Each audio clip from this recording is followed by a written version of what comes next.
কাকদ্বীপে ফেলো করি হও ভোটার লিস্টে নাম তুলতে বাংলাদেশের থেকে টাকা নেওয়ার অভিযোগ।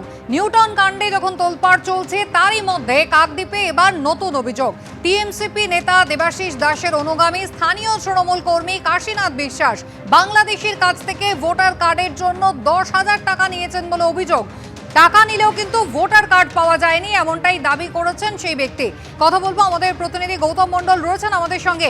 গৌতম, কাকদ্বীপের বিধায়ক মন্টুরাম পাখিরা তিনিও তো এই কথাই বলেছিলেন যে লক্ষ লক্ষ টাকার বিনিময়ে ভোটার কার্ড পাওয়া যায়, ভোটার তালিকায় নাম উঠে যায়, যেখানে তিনি বিডিও এসডিওদের কথা বলেছিলেন। আর এখানে একজন শাসক দলের কর্মী তিনি সরাসরি জড়িত, 10,000 টাকা নিয়েছেন, কিন্তু তার সত্ত্বেও ভোটার কার্ড মেলেনি।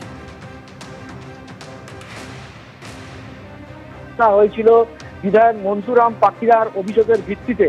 সেই অভিযোগ কিন্তু যত দিন গড়াচ্ছে, কাকদ্বীপে এই যে ভুয়ো ভোটার কাণ্ডে বেনিয়ম বা গরমিলের যে ব্যাপক অভিযোগ বিরোধীরা করেছিল এবং শাসক দলের পক্ষ থেকেও যে অভিযোগ করা হয়েছিল তা কিন্তু প্রকাশ্যে চলে আসছে। আমরা এর আগে দেখিয়েছি 10,000 টাকার বিনিময়ে কিভাবে ভোটার কার্ডে নাম তোলা যায়। সে একদম এবিপি আনন্দের ক্যামেরার সামনে একদম স্বীকারোক্তি দিয়েছিল যে কিভাবে 10,000 টাকার বিনিময়ে তার নাম উঠেছিল। এর পরবর্তী সময়ে আমরা আবার দেখতে পেলাম যে এক ব্যক্তি, তিনি 30 থেকে 35 বছর আগে বাংলাদেশ থেকে চলে এলেন, এ রাজ্যে কাকদ্বীপে চলে এলেন। তিনি পূর্ব গঙ্গাধরপুরে শ্রী রামকৃষ্ণ গ্রাম পঞ্চায়েতের পূর্ব গঙ্গাধরপুরে বসবাস করছেন। 30 থেকে 35 বছর আগে এলেও তিনি গত 12 বছর আগে, তার যেটা অভিযোগ যে 12 বছর আগে স্থানীয় তৃণমূল কর্মী কাশীনাথ বিশ্বাস তাকে তিনি 10,000 টাকা দিলেন ভোটার তালিকায় নাম তুলে দেওয়ার জন্য। কিন্তু দিন যায়, সময় যায়, তার ভোটার কার্ড আর আসে না। এরকম ভাবে কয়েক বছর যাওয়ার পর তিনি একাধিকবার কাশীনাথ বাবুর কাছে যান এবং কাশীনাথ বাবু তাকে বলেছিলেন যে তার টাকা ফেরত দেবেন, কিন্তু সেই টাকা ফেরত দিতে পারেননি। গৌতম, তোমাকে এখানে একটু বিরত করি। অভিযোগকারী যিনি অর্জুন দাস, তিনি ঠিক কি অভিযোগ করছেন, কি হয়েছে তার সঙ্গে দেখুন। আমারে বলছে তুমি টাকা দাও, আমি ভোটার করে দিই। হ্যাঁ দাদা, তুই আমার এই এলাকার লোক, যাই হোক করে দিলে আমি একটু বাসি, যাও কিছু রিলিফ টিলিফ পাবো ভোটার তালিকা থাকলে। এটা কত সালে? 12 বছর আগে। কে বললো আপনাকে এটা? কাশী বিশ্বাস, তৃণমূলের নেতা, আমাকে ভোটার করে দেবো। স্যার দাদা, আমি গরিব মানুষ, আর টাকাটা দিলে যদি মার যা, টাকা যদি মার যা আমি দেবো। 4-5 বছর ঘুরাইছে, আর টাকাটা পাব না। ভোটার করে, ভোটার না হলে অসুবিধা আছে, এই জন্য আর আমার স্ত্রীর ঋণ বন্ধক দিই, ঋণটা বন্ধক দিয়ে টাকা দিয়েছি তার। আপনি কত বছর আগে এসেছিলেন? 30-35 বছর আগে। অভিযুক্ত তৃণমূল কর্মী কাশীনাথ বিশ্বাস তিনি কি বলছেন দেখুন। আমার নাম বললে কি হবে? আমি তো নেই ওতে, আমি জানি না। আমার নাম করে কোনো লোক যদি কোথাও গিয়ে টাকা দেয়, তার জন্য কি দোষটা আমার? আমাকে দেয়নি, আমার হাতে টাকা দেয়নি। এরকম কোনো যদি প্রমাণপত্র থাকতে পারে, যদি দিতে পারে, ঠিক আছে, সেরকম আমার সাজা হবে। তার জন্য আইন কারণ আছে, সাজা আছে। কে করছে না করছে জানি না, আমি এরকম কাজ করি।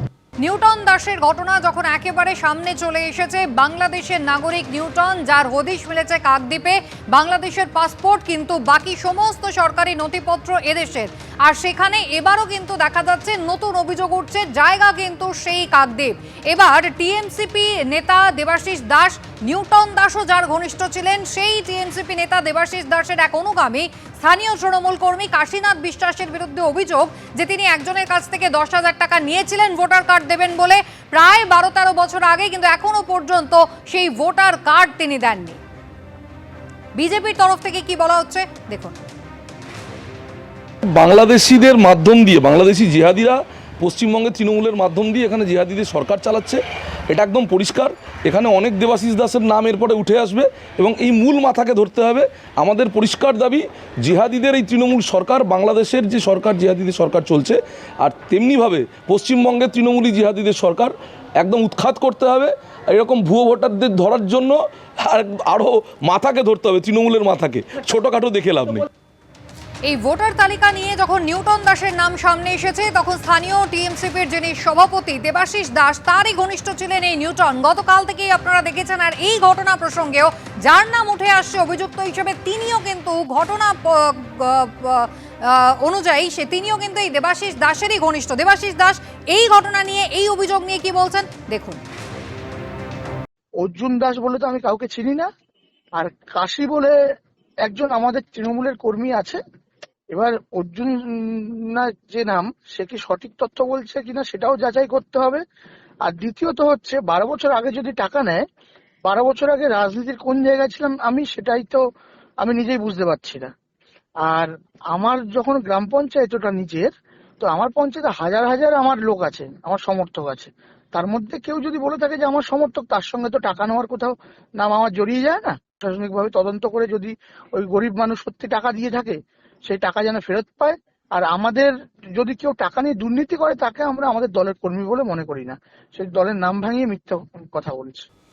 গৌতম মণ্ডল আমাদের প্রতিনিধি রয়েছেন টেলিফোন লাইনে। গৌতম, এই দেবাশিস দাস তিনিও তদন্তের কথা বলছেন, যিনি অভিযুক্ত তার অনুগামী তিনিও বলছেন আইন আইনের পথে চলবে। সেক্ষেত্রে কোনো অভিযোগ কি দায়ের হয়েছে? তদন্ত কি আদৌ শুরু হয়েছে? না দেখো, এই পার্টিকুলার এই যে অর্জুন দাস, তিনি কোনো অভিযোগ দায়ের করেননি। কারণ আবারও বললাম যে অর্জুন দাস এদেশের নাগরিক নন, তার কাছে কোনো বৈধ ভোটার পত্র নেই, নাগরিক নন।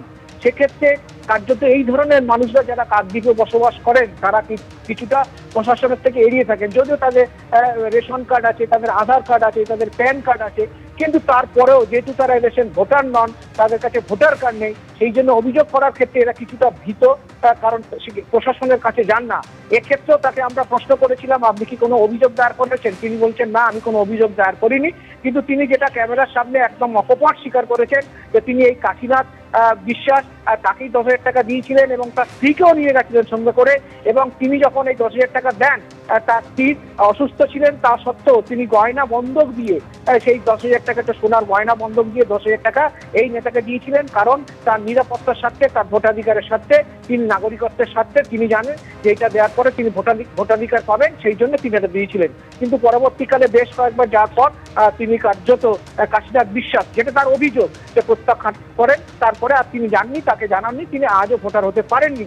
কিন্তু এই ঘটনায় কাশীনাথ বিশ্বাসকে যখন আমরা প্রশ্ন করেছিলাম, কাশীনাথ বিশ্বাস পুরো ঘটনা একদম অস্বীকার করেছেন। তিনি বলছেন কাকে টাকা দিয়েছেন আমি বলতে পারবো না, আমার এই বিষয়ে আমার কোনো জানা নেই। তিনি যদি অভিযোগ প্রমাণ করতে পারেন, তাহলে আমি যা আমার সাজা হবে আমি স্বীকার করে নেব। এবং তাকে তিনি যে দেবাশিস দাস, যে টিএমসিপি ছাত্রনেতা, তার যে অনুগামী, তিনি দ্বিধাহীন বলেছেন। এরপরে দেবাশিস দাসের সঙ্গে যোগাযোগ করলে দেবাশিস দাস জানিয়েছেন, হ্যাঁ, কাশীনাথ বিশ্বাস নামে ওই এলাকায় আমাদের একজন কর্মী আছে, তবে আমি অর্জুন দাসকে চিনি না। তবে যদি এরকম কোনো ঘটনা ঘটে থাকে, তাহলে প্রশাসন বা পুলিশকে বলবো ব্যবস্থা নিতে। একেবারে গৌতম, ধন্যবাদ। এবং যেখানে ভোটার কার্ডের প্রসঙ্গ উঠছে, বারবার কাকদ্বীপের নাম আসছে সামনে, বারবারই শাসক নেতাদের যোগসাজশ থাকার অভিযোগ কিন্তু সামনে আসছে। মন্টুরাম পাখিরা, কাকদ্বীপেরই তৃণমূল বিধায়ক, তিনি কিন্তু একেবারে শুরুতেই অভিযোগ করেছিলেন যে বিডিও, এসডিও তারা কিন্তু লক্ষ লক্ষ টাকার বিনিময়ে ভোটার তালিকায় ভুয়ো নাম ঢোকাচ্ছেন। কি অভিযোগ ছিল তৃণমূল বিধায়কের, দেখুন। দালাল চক্র আর কাকদ্বীপ এসডিও অফিস এবং বিডিও অফিসের কিছু সরকারি কর্মচারী আমলা, তার সঙ্গে নামখানা বিডিও অফিসে বা যারা নামখানা ব্লকে এই নির্বাচনের কাজটা করেন, তারা এই অনিয়ম এবং এই চক্রের মধ্যে জড়িয়ে আছে, যুক্ত আছে। তাদেরকে প্রশাসন বার করুক, সেটা তাদের কাজটা আমাদের নয়। অর্থের বিনিময়ে হাজার হাজার টাকা, লক্ষ লক্ষ টাকার গল্প দেখায় চক্র। মোটা অঙ্কের টাকার বিনিময়ে প্রতিটি পরিবারকে উদ্বুদ্ধ করে এবং এর সঙ্গে সরকারি আধিকারিকরা সম্পূর্ণ জড়িয়ে আছে। শুধু তৃণমূল কংগ্রেসকে দায়ী করে কোনো লাভ নেই। এটা সামগ্রিকভাবে পশ্চিমবঙ্গের মানুষের সচেতনতার অভাব। প্রশ্ন হচ্ছে, যে ভদ্রলোকের নাম বলছেন তিনি একজন হিন্দু। 12 বছর আগে তিনি যদি ভারতবর্ষে এসে থাকেন, তাহলে তিনি ভারতবর্ষের নাগরিকত্ব পাবেন। ভারত সরকার সেই আইন তৈরি করেছে। কেউ ভালোবেসে ভারতবর্ষে আসছে না, ওখানে জীবন যন্ত্রণা নিয়ে, ওখানের অত্যাচার নিয়ে, নিজের ধর্ম বাঁচাতে, অস্তিত্ব বাঁচাতে, নিজেদের মা বোনের সম্ভ্রম বাঁচানোর জন্য, নিজের পদবিটাকে ঠিক রাখবার জন্য তারা ভারতবর্ষে এসেছেন, তারা নাগরিকত্ব পাবেন। আর তৃণমূল কংগ্রেস তো প্রকাশ্যে বলেছেন যে বাংলাদেশের একজন নাম যেন ভোটার লিস্টের বাইরে না থাকে। গত নির্বাচনে আপনারই টিভি সম্প্রসারিত করেছে সেটা। কাউন্সিলর বলছেন মিটিংয়ে, পাবলিক মিটিংয়ে, সমস্ত সংবাদ মাধ্যমের সামনে। সুতরাং পশ্চিমবঙ্গে বিনা যুদ্ধে ভারত দখলের যে চক্রান্ত চলেছে, সাইলেন্ট ডেমোগ্রাফিক ইনভেশন, সেই সমস্ত এলাকাগুলো দেখুন। কত বাংলাদেশি, কত বিএনপি ঢুকে কত জামাতের লোকজন ঢুকে পড়ে এখানে ভারত বিরোধী প্রচার চালাচ্ছে সীমান্তবর্তী জেলায়, তাদের ধরা উচিত। এই একটা দুজন এরকম 10,000 5,000 এরকম হাজার হাজার লোক উঠেছে। আপনি সল্টলেকের বিধাননগর পুলিশ কমিশনারের পিছনে যারা বসে আছে তারা কোথাকার, কোন দেশের লোক? যারা সাহা ইনস্টিটিউট অফ নিউক্লিয়ার ফিজিক্সের পাঁচিলের পাশে বসে আছে তাঁবু খাটিয়ে, তারা কোন দেশের লোক? বিভিন্ন জায়গায় তো রোহিঙ্গা ঢুকে পড়েছে, রোহিঙ্গাদের বস্তি তৈরি করা হয়েছে। বিধাননগরের মধ্যে একটা প্ল্যান্ট সিটির মধ্যে মসজিদ তৈরি হয়ে গেছে। কোথায় প্রতিবাদ? তো এটা কোনো দলকে দোষ দিয়ে লাভ নেই। মানুষ সেরকমই সরকার পাবে, সেরকমই নেতা পাবে, মানুষের সচেতনতা যতটা থাকবে। যেরকম সচেতন মানুষ তার সেরকম নেতা। 10,000 টাকা নিয়ে নিয়েছে, এই ভদ্রলোকও বোকামি করেছেন, অনেক দিয়ে দিয়েছেন, সব বলার কি দরকার? সরাসরি সিএতে অ্যাপ্লাই করুন, পেয়ে যাবেন নাগরিকত্ব।